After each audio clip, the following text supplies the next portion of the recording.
se llama el capítulo, Graciano? Mirá, el capítulo sigue siendo todavía el capítulo 4. Estamos llegando ya a los últimos encuentros. Nos quedan muy poquito, porque el capítulo 5 es el más corto de todos. Entiendo que todavía estamos en el capítulo 4. Y yo ahí comparto, no sé si ustedes lo llegan a ver, lo voy a ensanchar un poquito. Estamos terminando el capítulo 4 donde habla de lo demoníaco, ¿no? Lo último, que en el último taller que yo estuve, hablábamos de la cuestión de la certeza y la interioridad. Y hoy vamos a recuperar la cuestión de la eternidad en el sentido de cómo un individuo se puede relacionar con lo eterno. La última frase que leyeron la semana pasada fue que lo eterno es lo único auténticamente... La eternidad es lo único que auténticamente puede repetirse. A ver, acá. La eternidad es la auténtica repetición. Eso fue lo último que leyeron, que es una nota anterior, al pie. Vamos a poner desde acá. En definitiva, si de veras se quiere estudiar lo demoníaco, bastará con que se atienda solamente a las diversas maneras habituales de concebir lo eterno dentro de la individualidad. Por este camino prontamente se tendrá noticia cabal del fenómeno. En este sentido nos ofrece nuestra época un ancho campo para la observación, porque hoy se habla muchísimo de lo eterno. Unos lo rechazan y otros lo admiten, pero tanto los unos como los otros, atendiendo a la forma de sus negaciones o de sus afirmaciones, delatan con ello una enorme falta de interioridad, pues carece de interioridad y de seriedad todo el que no haya entendido lo eterno de una manera adecuada, es decir, de una forma absolutamente concreta. Y ahí está la llamada al pie. Indudablemente hay que entender en este sentido aquella frase de Constantinus que reza así: la eternidad es la auténtica repetición. No es mi deseo extenderme mucho sobre este tema, pero voy a poner de relieve algunos puntos. 1. Se niega lo eterno en el hombre. En el mismo instante de negarlo, ya se ha vertido el vino de la vida. Y cualquier individuo que lo niegue será un endemoniado. Tranqui arranca, ¿no? En cuanto se afirme lo eterno, empezará a ser lo presente una cosa distinta de lo que se quiere que sea. Se teme esta transmutación, y así es como le entran a uno angustias por el bien. Un hombre puede negar lo eterno cuantas veces quiera, incluso en la misma hora de su muerte, pero no logrará con ello quitarle totalmente su vida. A veces se admite lo eterno en un cierto sentido y hasta cierto grado, pero es temido en su otro sentido y en su grado superior. Tampoco esto sirve de nada, pues mientras se lo niegue, sea mucho o poco, nunca quedará uno liberado de ello. Por cierto, que en nuestros días se teme muchísimo lo eterno, y esto a pesar de que se lo reconoce con fórmulas abstractas y lisonjeras para lo eterno. De la misma manera que los distintos gobiernos viven hoy en día cohibidos por el temor a ciertas cabezas inquietas, así también no son pocos los individuos que en la actualidad viven temerosos ante una determinada cabeza inquieta que, no obstante, representa la auténtica seguridad. A los ojos de la eternidad, se entiende. En esta circunstancia no es extraño que se vocee el instante y se escamotee bonitamente la eternidad, destruyéndola con el recurso de una vida desparramada en el mero instante. Con lo que, analógicamente, se hace bueno el dicho de que el camino al infierno está empedrado de buenas intenciones. Pero ¿por qué esa prisa tan espantosa? Pues si no hay eternidad, entonces el instante será ciertamente tan largo como si hubiera eternidad. Sin embargo, la angustia de la eternidad convierte el instante en una pura abstracción. Por otra parte, esa negación de la eternidad puede expresar directa e indirectamente de muy diversas maneras. Por ejemplo, como burla, como una prosaica borrachera de sensatez, como activismo irreflexivo, como entusiasmo por lo temporal, etcétera, etcétera. 2. Se concibe lo eterno de una manera completamente abstracta. Lo eterno es como la frontera de montañas azules que limita con lo temporal, de tal suerte que el que vive con todas sus fuerzas afincado en la temporalidad nunca llega a la frontera. El individuo que otea en tal dirección es sin duda un soldado fronterizo, un soldado que está fuera del tiempo. 3. Se introduce la eternidad en el tiempo doblegándola por medio de la fantasía. Así interpretada produce un efecto mágico. No se sabe si es un sueño o una realidad y se tiene la impresión de que ella misma se ha puesto a jugar dentro del instante, clavándole sus ojos de una manera melancólica y soñadora, algo así como el rayo de luna que flota tembloroso en el bosque o la sala por ella iluminados. De este modo, la idea de lo eterno resulta un pasatiempo quimérico y correspondiente estado de ánimo siempre será: ¿soy yo el que sueña o es la eternidad la que sueña en mí? O quizá la fantasía tome la eternidad pura y simplemente como objeto suyo, sin esa ambigüedad coqueta de antes. Esta interpretación ha encontrado una expresión determinada en la tesis de que el arte es una anticipación de la vida eterna. Sin embargo, la poesía y el arte son tan solo una reconciliación de la fantasía, de tal manera que muy bien pueden tener el acierto de la intuición, pero en modo alguno la profundidad de la seriedad.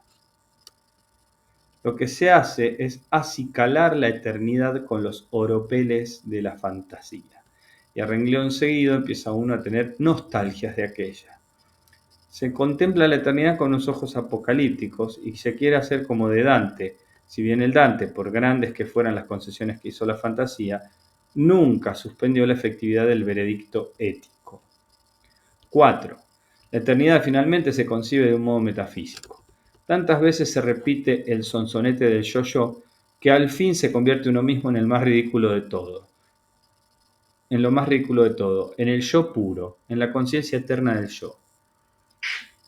Tantas veces se habla de inmortalidad que uno termina siendo no precisamente inmortal, sino la inmortalidad misma.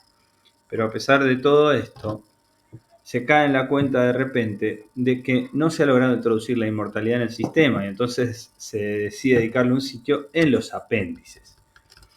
Respecto de esta ridiculez, podemos recordar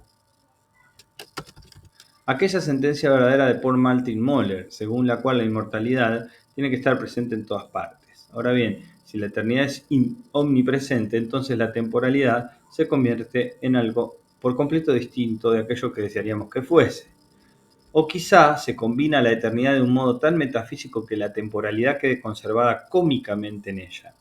Desde un punto de vista puramente estético-metafísico, la temporalidad siempre es cómica, pues se trata de una contradicción, y lo cómico radica de suyo en esta categoría. Mas si se interpreta la eternidad de un modo puramente metafísico y a pesar de ello se le quiere incorporar por uno o por otro motivo la temporalidad, entonces nos encontramos con no pocas cosas bastante cómicas. Por ejemplo, la de que el espíritu eterno conserva el recuerdo de haber estado más una vez en apuros económicos. Claro que todo este trabajo que se ha llevado a cabo para mantener en pie la eternidad no es más que una pena perdida y una falsa alarma, porque ningún hombre es inmortal de un modo puramente metafísico, ni tampoco es ese el camino de que ningún hombre se llegue a convencer de su inmortalidad. En cambio, si el hombre se torna inmortal de un modo completamente distinto, nunca se impondrá lo cómico. Por más que el cristianismo enseñe que el hombre ha de dar cuenta de cualquier palabra ociosa que haya dicho, y nosotros lo entendemos esto simplemente refiriéndolo al recuerdo total de lo que hicimos, cosa de lo que ya en esta vida se presentan a veces algunos síntomas clarísimos, por más que la doctrina del cristianismo no pueda esclarecerse por contraste con nada mejor que aquella idea helénica de los inmortales, que tenían que empezar bebiendo de las aguas del río del Leteo para olvidar, de todo esto, sin embargo, no se sigue en absoluto que el recuerdo tenga que resultar cómico, ni de manera indirecta ni tampoco indirecta. No directamente acordándose de las ridiculeces que hicimos en la vida, ni tampoco indirectamente como si aquellas ridiculeces debieran convertirse en decisiones esenciales. Precisamente porque dar cuenta de lo que hicimos y el juicio correspondiente son lo esencial, obrará este elemento con todo lo que no sea como lo hacían, con todo lo que no lo sea como lo hacían las aguas del leteo, es decir, borrándolo. Claro que entonces también se mostrarán como esenciales muchas de las cosas que se creyeron de poca monta. Pero podemos afirmar que el alma no estuvo esencialmente presente en las bufonadas de la vida, es en sus incidencias y tortuosidades. Por eso quedará todo esto borrado. Desgraciada el alma que estuvo esencialmente metida en todo ello. a buen seguro que para ella no tendrán todas estas cosas un significado cómico. Cuando se ha meditado a fondo en lo cómico, cuando se lo ha estudiado activamente y siempre se han tenido ideas claras de su categoría, compréndese con facilidad que lo cómico pertenece cabalmente a la temporalidad, que es el teatro de la contradicción. Metafísica y estéticamente no es posible frenar lo cómico e impedir que acabe tragándose toda su temporalidad. La misma suerte correrá a todo aquel que esté lo bastante desarrollado como para usarlo, pero no lo bastante maduro como para distinguir claramente una cosa de otra. En cambio, en la eternidad queda eliminada toda contradicción y lo temporal es traspasado y conservado por la eternidad, pero en ella no hay ninguna huella de lo cómico. No obstante, no se quiere meditar seriamente en la eternidad, sino que se siente angustia ante ella, y la angustia busca 100 escapatorias. Mas esto es cabalmente lo demoníaco. Bueno, llegamos a las puertas del quinto capítulo, pero tenemos varias cosas para comentar. Así que yo escucho a ver qué les resonó a ustedes de este tramo.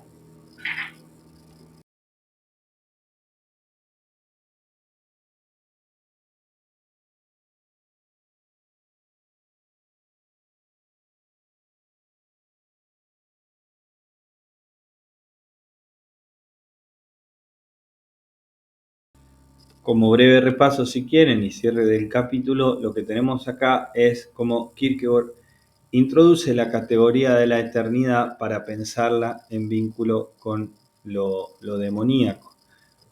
Si lo demoníaco es la angustia ante el bien, ¿sí?, hay una cierta angustia ante la eternidad.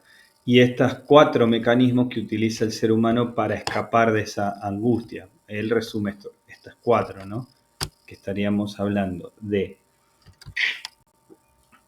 vamos arriba. Se niega lo eterno en el hombre, es el primero. El segundo es, se concibe lo eterno de manera completamente abstracta. 3, se introduce la eternidad en el tiempo, pero por medio de la fantasía. Y 4, la eternidad se concibe de un modo puramente metafísico. De estas 4 maneras se busca escapar, ¿sí? Puede haber más, dice acá al final, pero estas 4 son las que desarrolla. Se puede escapar de lo eterno, ¿sí? Y toda búsqueda de escapar de lo eterno es para Kierkegaard también algo demoníaco. No sé si quieren comentar algo, si no, avanzamos. Me parece que hay un par de cosas que a quienes estaban aquí presentes les puede llegar a interesar, especialmente ese relato que hace sobre la poderosa intuición que tiene el arte, pero no tiene la profundidad de la seriedad, dice, ¿no? Me parece que ahí hay algo como para comentar. Si es que lo quieren, si no, avanzamos.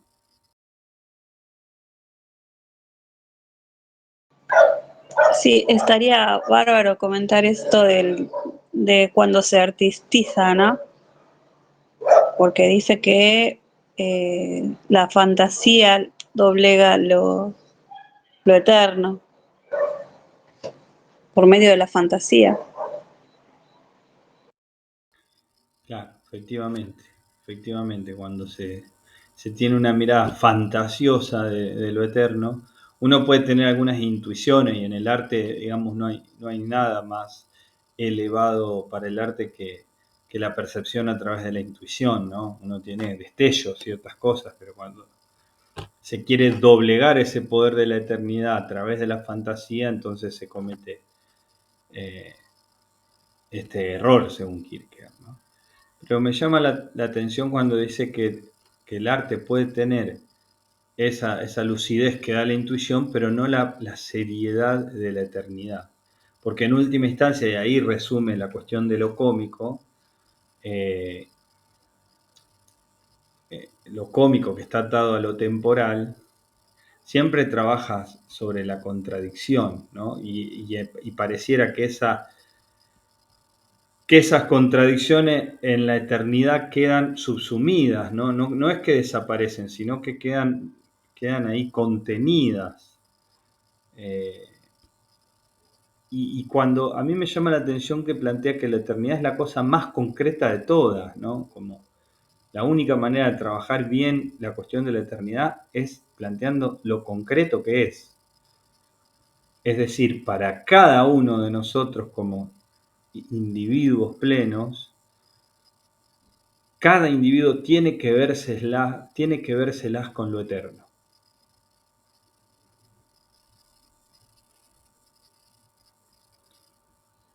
Lo contrapone a lo abstracto, ¿no? Porque el segundo es lo abstracto. Claro, porque si es abstracto ya está, no tiene nada que ver conmigo en mi existencia concreta. Es un concepto, es una idea. Entonces, bueno, yo puedo vivir mi vida, me interesaré más o menos por esa idea, pero la puedo vivir. En cambio, como para Kierkegaard, la cuestión de lo eterno es decisivo para el individuo, es absolutamente decisivo, y por eso trae a colación la cuestión de la repetición. Solo lo eterno es la auténtica repetición, ¿no? Lo que se pone en juego para cada individuo es su salvación. Por eso es la cosa más concreta de todas. Si se plantea en el plano abstracto, bueno, yo ya no tengo nada que ver con eso. Creo que viene por ahí, ¿no? Y el cierre del libro nos lo va a confirmar.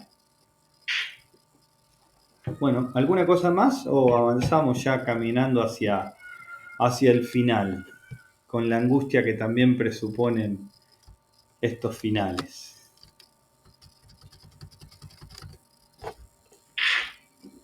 Es interesante la cuestión de cómo se estetiza, porque si hay alguien que pone en valor la estética y trabaja con mucha fuerza los conceptos estéticos, es Kierkegaard.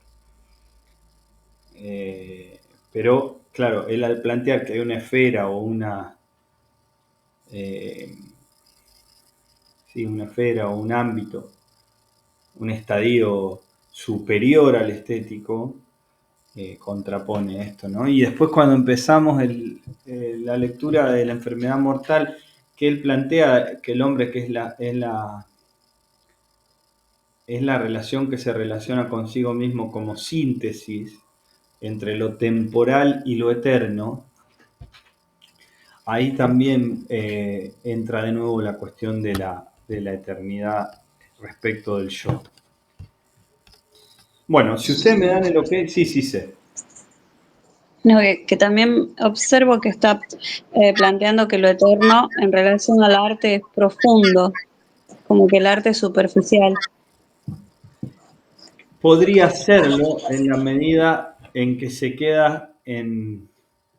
se quedara en el plano de lo estético, porque hay algunos pasajes en otros textos en donde Kierkegaard plantea que de la vida del espíritu o de la cuestión del estadio religioso muchas veces está más cerca el esteta que el ético,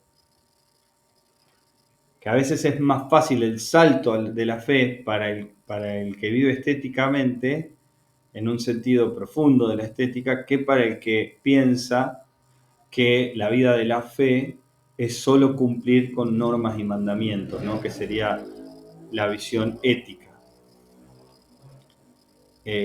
Y por eso muchos autores también lo ponen en paralelo con Nietzsche en algunas cosas. Por ejemplo, cuando Nietzsche plantea que los tres estadios del espíritu, ahí al principio del Zaratustra, son el camello, el león y el niño, ¿no? Y el niño es el estadio más elevado del espíritu. Es como que el niño es el verdadero esteta, el que es capaz de jugar con las normas y transformarlas.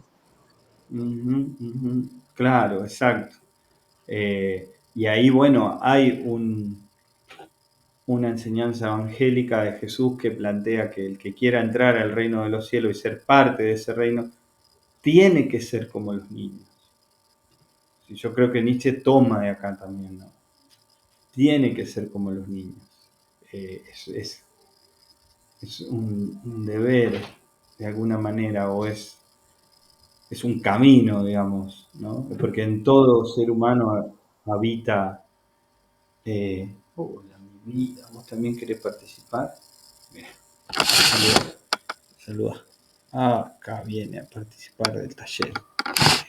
Le gustó lo que estamos diciendo de los niños. Te saludan acá. Bueno, la cuestión de volverse como niño, ¿no? Hay algo ahí del espíritu que juega, que... Y hay un vínculo entre el juego y la eternidad también, ¿no? Como el tiempo se elastiza en el juego. Se pierde la dimensión de lo temporal cuando uno juega. Bueno, vamos, encaramos el final del taller y del libro. Vamos, vamos. Bien, la angustia junto con la fe como medio de salvación.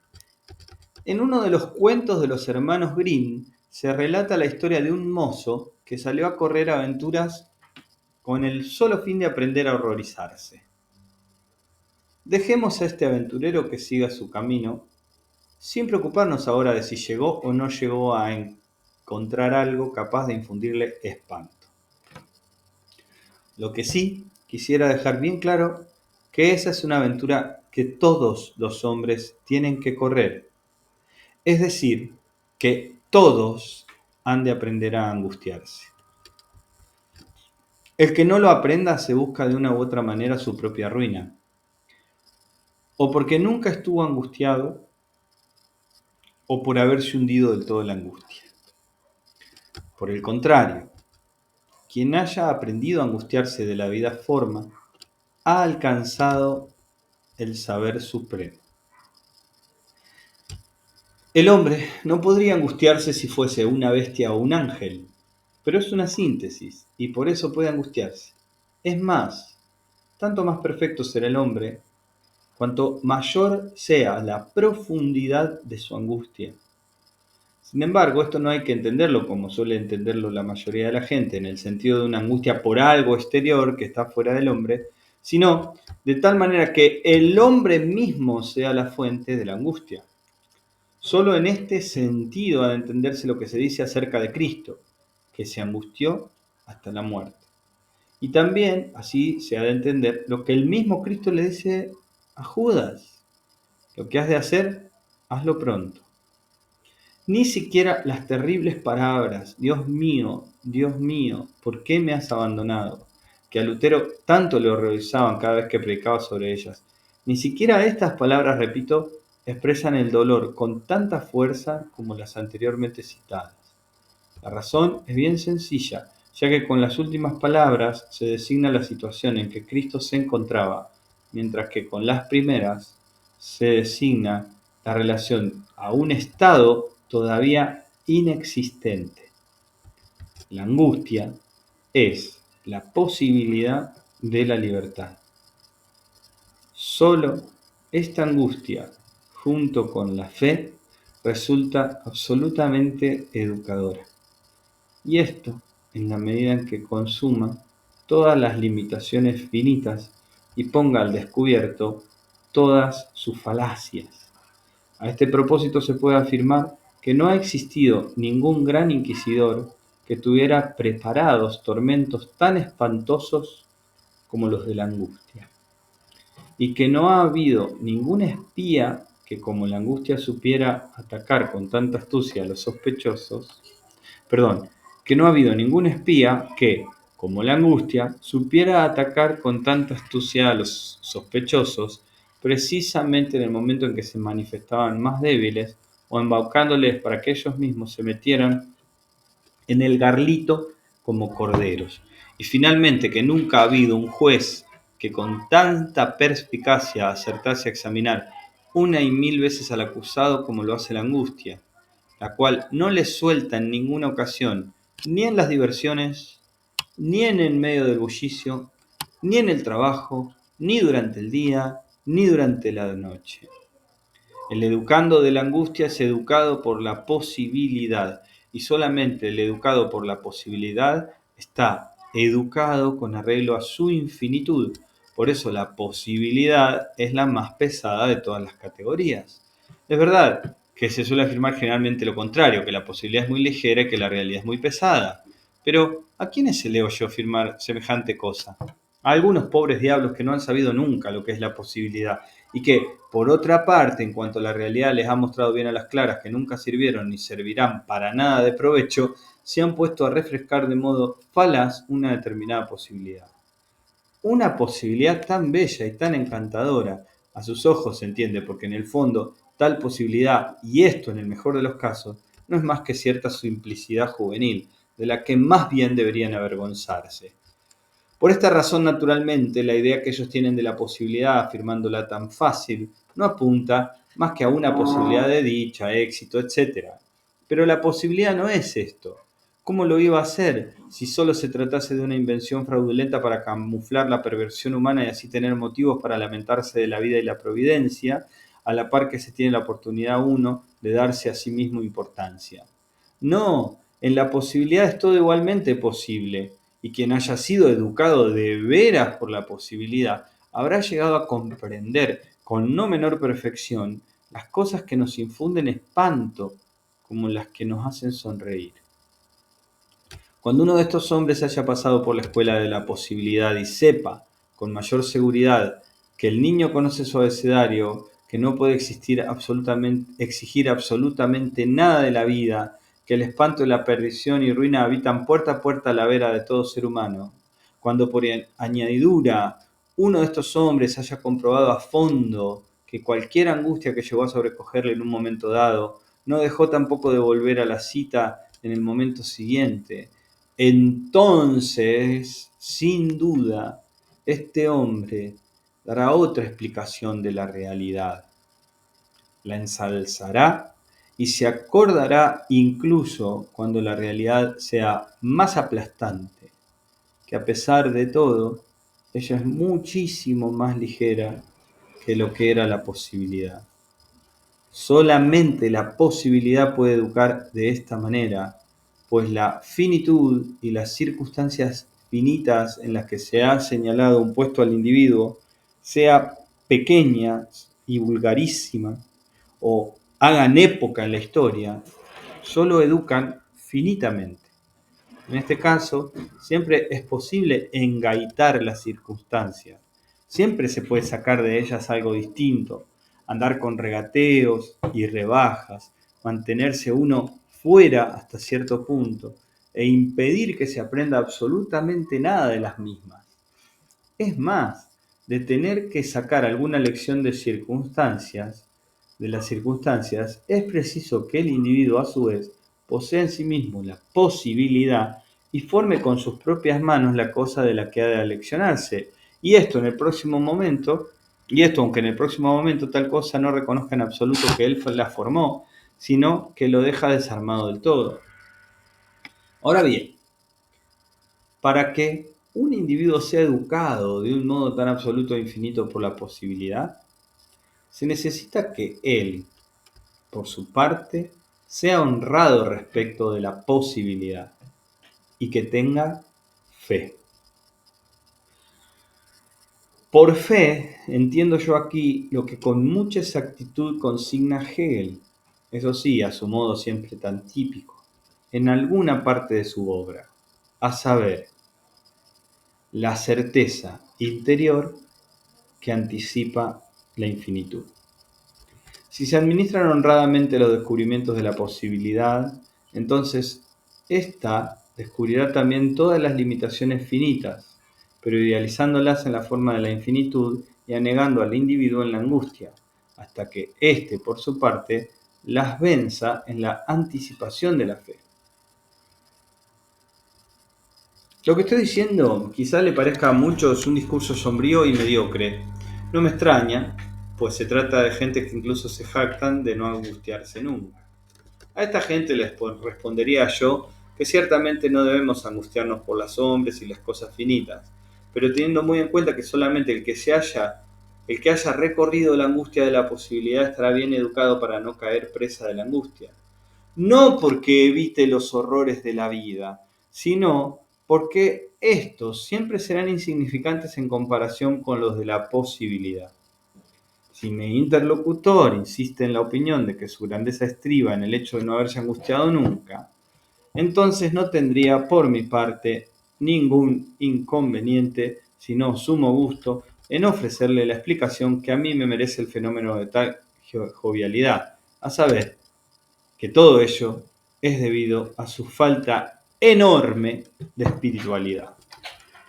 Nunca alcanzará la fe en el individuo que ande engañando a la posibilidad, que es la única que le puede educar a uno. Su fe será en este caso una mera prudencia de las cosas finitas, lo mismo que su escuela no ha sido otra que la de la finitud. Ahora, a la posibilidad se le engaña de todos modos, de todos los modos, puesto que de no ser así bastaría con que uno, quien quiera que éste sea, se asomase un poco a la ventana para ver que la posibilidad no necesitaba otro incidente como punto de partida de sus peculiares ejercicios. Hay un cuadro de Chodowiecki que representa la rendición de Calais. Tomo acá la nota al pie. De Chodowiecki, pintor alemán del siglo XVIII, no se conoce ningún cuadro ni dibujo con el título de La rendición de Calais, sino más bien la despedida del famoso calvinista Jean Calas al separarse de su familia para ir al horrendo suplicio. Este suplicio injusto motivó a instancias de la viuda el no menos famoso escrito de Voltaire sobre la tolerancia en relación a la ocasión de la muerte de Jean Calais. Por lo demás, esta equivocación de título entre la rendición de Calais y el adiós de Calas, en que incurre Kierkegaard, no altera para nada el partido que se pretende sacar de la representación de los cuatro temperamentos. Hay un cuadro de Chodowiecki que representa la rendición de Calais contemplada por cuatro temperamentos. El propósito del artista ha sido que las diversas impresiones se reflejaran en la fisonomía de los diferentes temperamentos. La vida más corriente de todas tiene sin duda bastantes acontecimientos, pero la cuestión más importante gira en torno de la posibilidad en el individuo y si éste dentro de la posibilidad es honrado consigo mismo. De un anacoreta indio que había vivido 2 años enteros alimentándose solamente del rocío que cae del cielo, se cuenta que vino un buen día a la ciudad y que habiendo degustado el producto de la vid, se hizo un bebedor consumado. Esta historia, como otras por el estilo, pueden entenderse de muchas maneras. Puede hacérsela cómica o, si se quiere, trágica. Sin embargo, cualquier personalidad que sea educada por la posibilidad tendrá bastante con una sola historia de esta clase. Porque tan pronto como haya adquirido esa educación, quedará totalmente identificada con aquel infeliz, no conociendo ningún portillo dentro de los muros de la finitud por el que pueda escaparse. Ahora, la angustia de la posibilidad se ha hecho presa en nuestro individuo, hasta que, redimido, lo tenga que depositar en los brazos de la fe. Nuestro individuo no encontrará reposo en ninguna otra parte, porque cualquier otro punto de reposo no es más que cháchara, aunque a los ojos de los hombres sea prudencia. Esta es la razón de que la posibilidad sea tan absolutamente educadora. En la realidad nunca ha habido un hombre tan desdichado que no conservase un pequeño resto de esperanzas, y por eso dice la sensatez con no poca exactitud: el que es listo no ignora cómo salir de apuros. En cambio, el que haya seguido el curso íntegro de que la posibilidad nos da en la asignatura de las desgracias, lo ha perdido todo, absolutamente todo, y como nadie lo perderá nunca en la realidad. Pero si este individuo no anduvo engañando a la posibilidad que le quería educar, sino trató de embaucar a la angustia que quería su salvación, entonces como contrapartida lo volverá a recobrar todo como nadie lo recobró nunca en la misma realidad, aunque lo recobrara todo centuplicado. La razón es bien sencilla, ya que el discípulo de la posibilidad llegó a alcanzar la infinitud, mientras que el alma del otro se fue extinguiendo en la finitud. En la realidad, nadie se hundió nunca tan hondo que no pudiera hundirse todavía más, o que no existiera algún otro o muchos que se han hundido más que él. Pero ¿qué tiene todo esto que ver con el que se hundió en la posibilidad?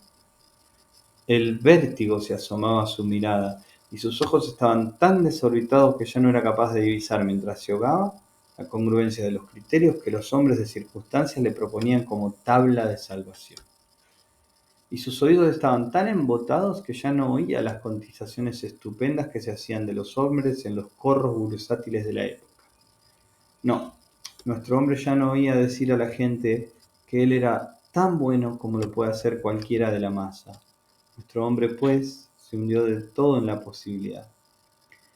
Pero en ese mismo momento empezó a emerger desde la profundidad del abismo y con mayor celeridad que todas las cosas gravosas y terribles de la vida.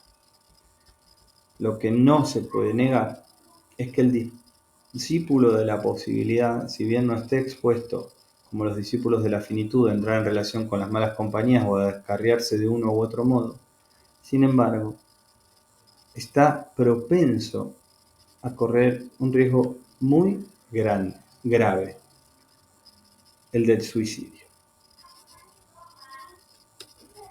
Estará perdido, desde luego, si al comienzo de su educación característica llega a entender mal la angustia, de tal forma que ésta no le conduce a la fe, sino que le aparte de ella. En cambio, el que se inicie bien en su formación permanecerá junto a la angustia y no se dejará engañar por sus innumerables falacias, al mismo tiempo que recordará con exactitud todo lo pasado. Por su parte, los ataques de la angustia terminarán siendo espantosos, pero por muy tremendos que ellos sean, aquel no los rehuirá. La angustia será para él un espíritu a su servicio y le conducirá, mal que le pese, a donde él quiera. Cuando ella se anuncie, cuando ella dé a entender insidiosamente que acaba de inventar algunos medios terroríficos completamente nuevos y que ha llegado a ser más espantosa que nunca, entonces él no retrocederá, ni menos tratará de alejarla con ruido de algarabía, sino que le dará la bienvenida y la saludará de manera festiva, como Sócrates, que hizo vibrar en el aire a modo de brindis la copa de la cicuta mortal. Así, nuestro hombre se encerrará a solas con la angustia y, como un paciente hospitalizado, le dirá al cirujano en el momento mismo de comenzar la dolorosa operación: estoy dispuesto. Y la angustia le inundará el alma entera y escudriñará todos sus entresijos, y angustiando expulsará todo lo finito y todas las mezquindades que haya en ella, y finalmente lo conducirá a donde él quiera. Los hombres, por lo general, desearían estar presentes en el momento de producirse unos de esos acontecimientos extraordinarios que causan sensación en la vida, o cuando un héroe histórico reúne en torno a otros héroes para llevar a cabo una de sus heroicas hazañas, o cuando sobreviene una gran crisis y todo alcanza la mayor trascendencia. Es un deseo bien natural, pues esto muy posiblemente educa. Sin embargo, hay un método mucho más fácil para educarse de un modo mucho más radical. Tomad a un discípulo de la posibilidad, colocadlo en medio de los páramos de Jutlandia, donde no ocurre ningún acontecimiento, donde el mayor suceso es la estrepitosa toma de vuelo del urogallo. Pues bien, yo digo que ese hombre tendrá una experiencia vital más perfecta más exacta y más profunda que la puede tener que puede tener el que, no habiendo sido educado por la posibilidad, haya cosechado los mayores aplausos en el teatro de la historia universal. Yo dejaría acá y cerraría el próximo martes con la lectura de los últimos renglones. Al final tenía razón, sí se faltaba muy poquito, avanzamos rápido, che. Sí, faltaba poco. Bueno, interesante, interesante, interesante. Siempre todo lo que hemos leído cada martes ha sido en mucha profundidad, en mucha reflexión y uno siente incluso, no sé si les pasa a ustedes, que incluso en aquello que no comprende hay algo que le está hablando, ¿no? Que es como si hablara más allá de nuestro intelecto a Kierkegaard, ¿no? O por lo menos yo experimento eso con esta lectura. La leo, no sé ya las veces que leí este libro, pero cada vez es como si fuera la primera vez. Acá en el capítulo 5 está uno de mis pasajes preferidos que me hizo enamorar de este autor, y es que, eh, que todos los hombres han de aprender a angustiarse. ¿Mm? Adrián, te veo ahí aplaudiendo, dando vivas. Contanos, queremos escucharte un poco. No, sí, es que está muy bueno esto que leí. A mí me regocija mucho cuando todo lo que hemos leído, todo. Pero esta parte que dice la fe como certeza, que se antepone a la infinitud, eso, wow, así, wow. A mí me sana eso, me, me fortalece sobre todo. Había otro pasaje ahí que ahorita se me hace lo juntaba, pero bueno, perdí. Que lo relaciono con la creación artística, que es, bueno, también tiene que verlo con la fe, pero va antes la de sumergirse en la posibilidad. Wow, eso es arte, el manejo de la creación artística pues, en su médula. Si no estás dispuesto a eso, ni te dediques a crear ni música, ni pintura, ni escritura, bla, bla. Tienes que estar totalmente angustiarte porque meterte a teclear un poco el piano, a tratar de escribir algunas notas, es eh, angustiante por la infinita posibilidad que hay, que puedes hacer con una sola nota o un par de notas, con con la relación que hay entre, no sé, do, mi, con ese intervalo nada más, pues del tamaño de los números, infinito. Y si no se tiene la fortaleza suficiente, o sea, la fe en que puedes atravesarla, mejor ni te dediques. Como dice, y te vas a acabar suicidando. Es Es tremendo una eso, locura. es Es tremendo, tremendo. es Sí, sí, por tremendo. eso muchos nos drogamos, bla, bla, bla, bla, bla, con el de los artistas, porque no, es en serio. Yo ya no lo hago, ¿no? Ya tengo muchos años sin hacerlo. Pero yo lo llegué a hacer por eso, claro. Decía, ¿cómo diablos no, bla, bla, bla? Pues, unos tragos, lo que tú quieras. Pues así sí lo atraviesas, pero dejar de hacerlo, ya tengo 17 años sin beber y sin meterme nada. Entonces me tuve que meter a este tipo de lecturas, filosofía, bla, bla, pues si no, no lo atravieso, no puedo, o sea, no hay otra. No, para mí no hay otra, más que el camino de la fe, así, de vencer este tipo de cosas. Y pues para mí estos talleres son así, sanadores. No, ya, no, ya, si hago ayahuasca, no, pues ya me metí hongos, ya me metí madre y media. Ya. O sea, ya cuando me dicen, no, yo ya quedé colocado ahí, ya no pasa nada, ya. O sea, la fe ya está instalada ahí, pero cuando lo leo, ¿qué digo? ¿Por qué no leí esto antes? No me hubiera metido en tantos problemas con drogas. En serio. O sea, me llegan estas lecturas tarde a mí, digo, puta, está. Sí, cuando las leí por primera vez sí estaba más joven, pero me llegaron tarde, pues, para mi proceso. Dije, bueno, ni hablar, así era. Así me tocó. Eso estoy, te agradezco, Graciano, que esta generosidad que tienes para brindar tu tiempo y regalarnos tu saber. Está Yo no, increíble. yo no sé Y nada. todos los que están aquí. ¡Eh! ¡Eh! No, de verdad, sí, la donación Sí, del te entiendo. tiempo, para mí la semana cobra sentido los martes a las 8 de la noche, cuando recuerdo que tenemos este Ah, qué espacio. bonito. Porque Claro, realmente, igual. realmente el primer educado es uno, ¿no? El primer formado, el tener por ahí quizás la obligación de conducir y de tratar de abrir para ver qué vamos encontrando cada uno. Sí. Soy el primero beneficiado, digamos. Ah, qué bueno. Después, Sí, claro, te lo entiendo. que creo que compartimos es una búsqueda y para mí ahí está la gracia de esa donación porque realmente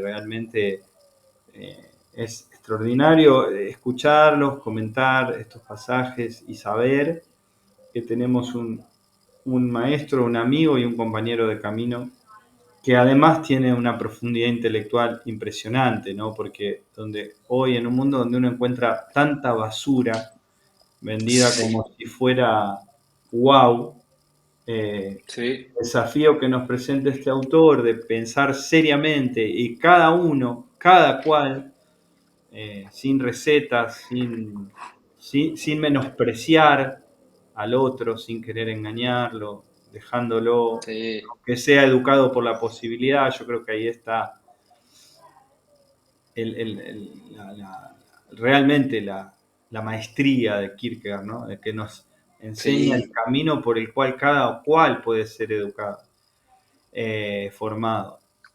Eso Re, para mí es re. un privilegio compartirlo, ¿no? De verdad lo digo, Ah, ¿no? De verdad lo digo. sí, gracias.